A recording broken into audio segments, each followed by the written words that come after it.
Произвежда около 400 000 волта напрежение с честота около 500 кГц. И за демонстрация на генератора пускаме го, и понеже генератора е изграден с електронна лампа ГУ-50, тя има нужда да й се включи анодното напрежение една минута след като е подадено отоплителното. Отоплителното е 6,3 волта. Лампата подгрява в момента и след около една минута включваме анодното, което е 800 волта. И в момента вече генераторът би следвало да работи.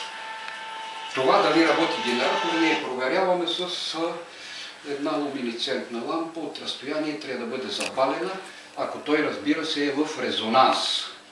С едно копче постигаме оптималност на генерирането и тогава от по-големичко разстояние може да се запалва лампата, която няма от никъде никакви жици, просто лампата се запалва от високочастотното излъчване от този електрод, тая топка.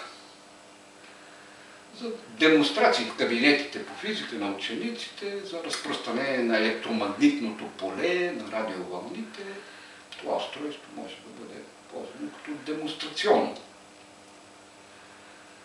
Обикновена електрическа кружка, с нея също може да се направи демонстрация, защото нейните електроди вътрешно светят.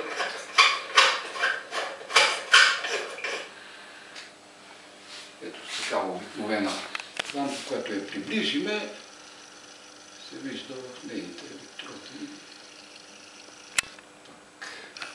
газов разряд под действие на високочастотното електромагнитно поле, което не е опасно за живота на човек. Може да докоснем с ръка. В момента на докосването ще скочи искра между пръста и електрода и има малко неприятно усещане от пръста. Може би той излезе сега от генерация, да видиме. Да, излезел е от генерация, защото го натоварваме много силно.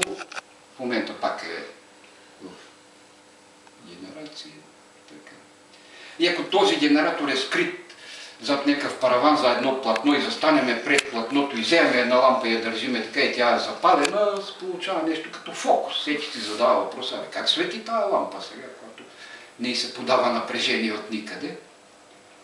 Любопитно, интересно за такива демонстрационни цели.